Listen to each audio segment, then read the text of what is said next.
cyiza kandi n'umunsi mwiza. Turagarutse mu ngingo isoza icyigisho tumaze icyumweru twiga, ni ingingo itubwira ngo guhirwa no gucirwa urubanza n'umucyo. Ndi kumwe na bene data baze kuba inshuti zacu kandi zanyu, rwose baradufashije muri ibi byigisho. Reka tubakire nabo babasuhuze duhereye mu buryo. Turabasuhuje bene data, mugire igitondo cyiza. Muri kumwe na Nzabamwita Pierre. Ndabasuhuje nanjye mwene so tumaze kumenyerana tumaranye iminsi, nitwa Charles. Imana y'amahoro umugisha. Murakoze cyane n'ibya byigisho dukomeje. Ese Pierre, ejo twabonye ingingo ikurikirana n'iyanyu ya kane, tunyuremo mu ncamake twayibonye n'iki kugira ngo twige n'iyi ngingo ikurikira. Mbibutsa ko ari bya byigisho bitubwira ngo ubutumwa bwiza ko bwanditswe na Yohana. Ni ibyigisho bya Bibiliya mu ishuri ryo ku Isabato bidufasha kwiga Bibiliya. Ni icyigisho kitubwira, turimo nyine icyigisho cya 10 kitubwira ngo guhangana n'ubumenyi bw'iby'umwuka.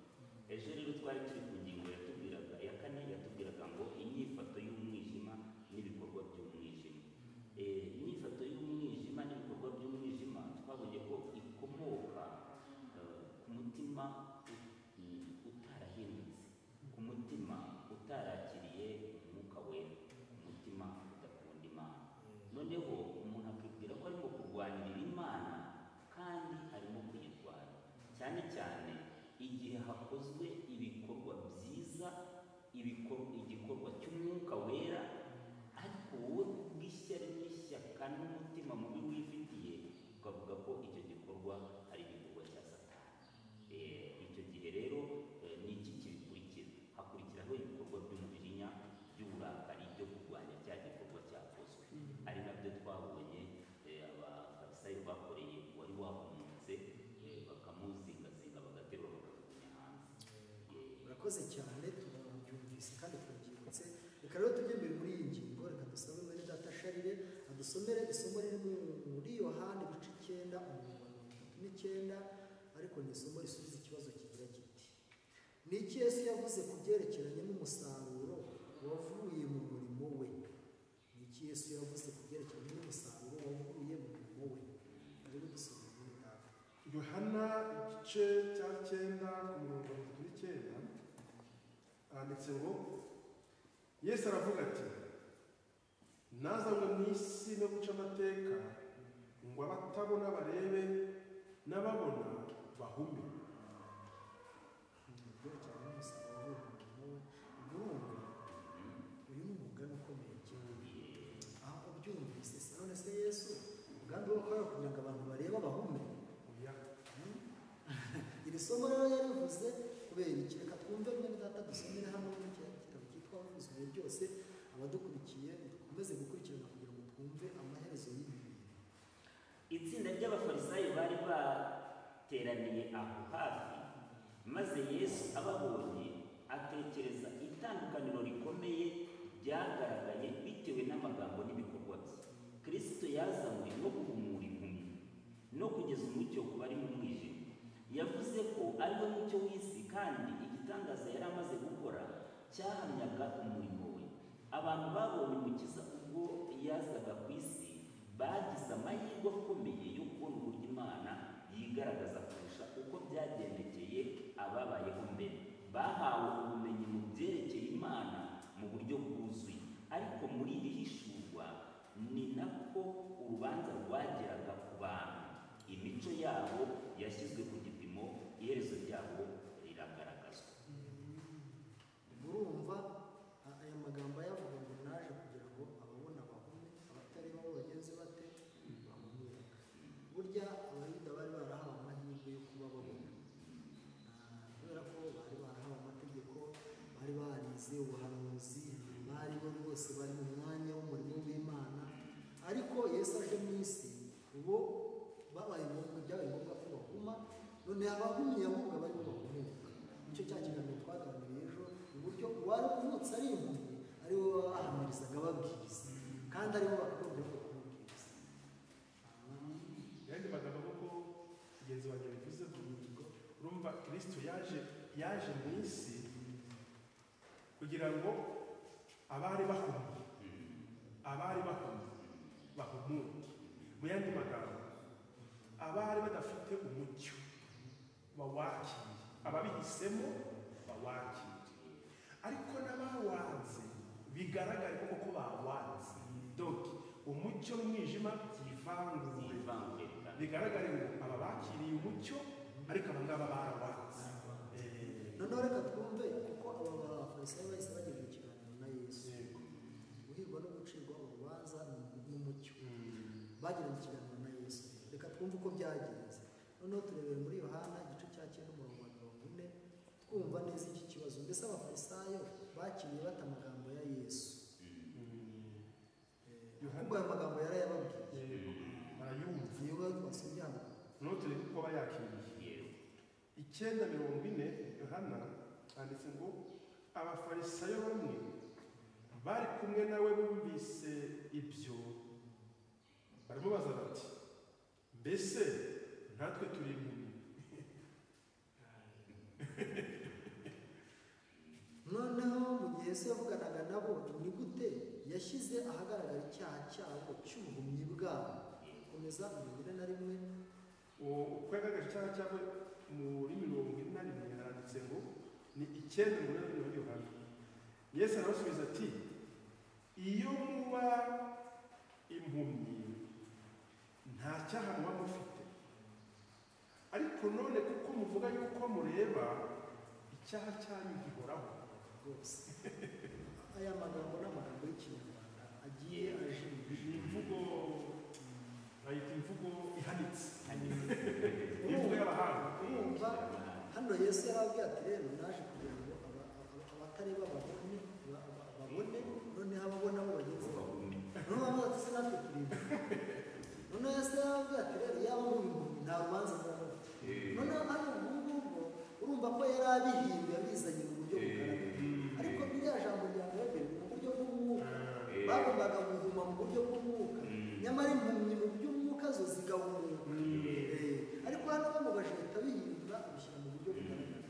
Iyo muza ko umuntu nkuriya naho nta rubanza rw'umugabo w'umugabo wamufite. hano barabisobanuye. Ikiganiro cya Yesu kiraryoshye cyane, kiraryoshye cyane.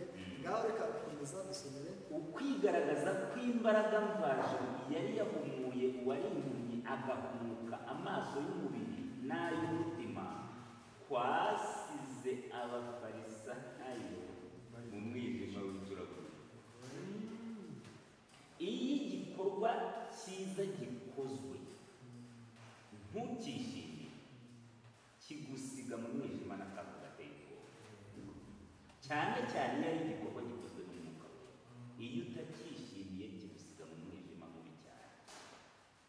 Ni ikibazo, ariko hano nubwo tuba tuganira tujye tugaruka kuko abo tuganira nabo bamwe ni abayobozi b'amadini, abandi natwe bagiye bahagarariye ibyiciro runaka bigiye bitandukanye, uburyo bugiye butandukanye.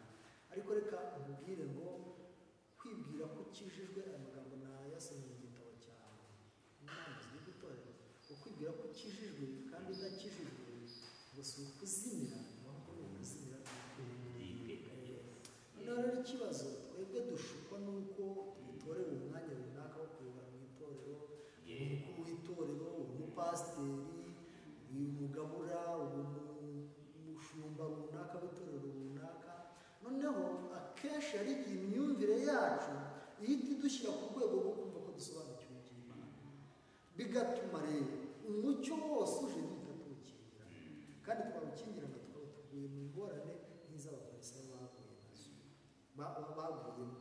None mwene data, reka wenda duhere hano tubaze Sharire, ingingo tunayishyiraho umusozo, ariko ni iki wafasha bagenzi bawe kugira ngo nk'umupasiteri, ko abayobozi, abakuru b'itorero, abapasiteri batandukanye, ni iki wabafasha, ni iki wabungura kuri iyi ngingo kugira ngo twirinde ubuhumyi bwabonetse ku bafarisayo kandi bari barahawe umwanya wo kuba bari mu mwanya wo kuba babona. Urakoze cyane.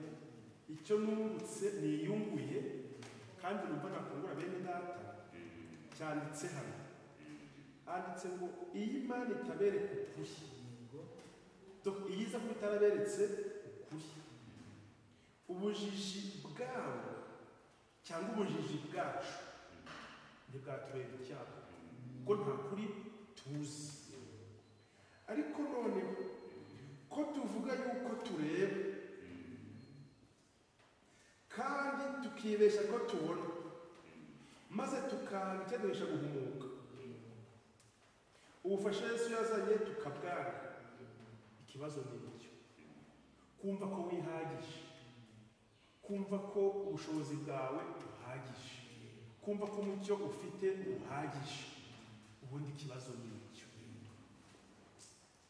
ubuhise uhinduka impumyi ya burundu cyane. iki Imana idufashije tukagira umutima wo kwemera ko turi abanyantege nke, tukagira umutima wo kwicisha bugufi imbere y'Imana, umuntu wese akibwira ko mwene Samuri twabasha guhumuka tukagera ku rwego rwo hejuru. Ibyo navuze kare bitarasoza, umuntu ashobora gufungura iki kiganiro, ni umuntu w'Imana afite inzara n'inyota, afite ijambo ry'Imana, noneho yagifungura yareba abakiriho, yasanga atari idini rye cyangwa atari abantu atekereza ko bagomba kuba bahari, akakireka, wakibwira ko ibyo aba bantu bafite atagize ate atabikeneye, ko ibyo bafite wafite ibirenze, afite ibihagije. Uriya muntu buriya aba yanze umucyo, aba yikuriye umwijima, ko atekereje ko ntacyo akeneye, kandi mu by'ukuri yakwiye kukireba akumva imufitiye akamaro, akabifata, ibitamureba akabyihorera. Yakoze cyane. Buriya bene data, reka tusoze ingingo ariko tubabwira iki kintu. Niba umwe ubonye umucyo aho waba uturutse hose wakira, wikita ku idini, wikita ku kintu runaka, ahubwo umucyo cyakora nufungura cyangwa se ukaba uri kumva ibyo bintu urabizi kandi warabikoze, nta mpamvu yo kubikereza, ahubwo utera intambwe ugiye mu rugo. Ariko banza ubyumve. Ariko niba wumva nyine urabanza ukabanza ukabyumva. Hari igihe tuvuge reka muntu igihe umuntu ashobora kuza akakwigisha ati nizere ko ubu inzoga ntabwo uyizi, wayiretse kera nkurikije ubuhamya bwawe igihe wakirijwe niko tuvuga. Nabyo si ibyo ko ari ibintu byo kwitonderwa, burya ntabwo nakijijwe igihe iki n'iki, ibintu byo kwitonderwa. Ariko reka mvuge igihe warekeye inzoga kera, ko tujya tuganira. Uyu munsi umuntu aje akakubwira ati rero ntukanywe inzoga, ijambo ry'Imana akakwigisha icyigisho kiri muri Yesaya 5, vino n'umukobari bazabona ishyano abigira intwari zo kunywa inzoga, bakagira n'imbaraga zo gutura ibisindisha. Wenda usibye kubijyana mu mwuka no mu bundi buryo, ariko ntabwo uyu munsi ntabwo yinywa inzoga, ntabwo unywa inzoga, wenda uratanga.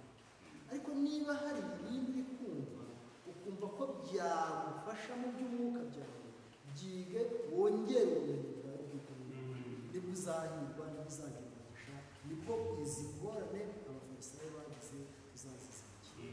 Imana rero ihire ababene data badufashije kandi bamaze icyumweru badufasha muri iki cyigisho icyigisho cya 10 cyatubwiraga ngo guhangana n'ubuhumyi bw'iby'umwuka. Dushoje tubibona. Imana ihire bene data badufashijemo, Imana umugisha cyane, kandi Imana imugisha abagiye badukurikirana n'abazabakurikirana, Uwiteka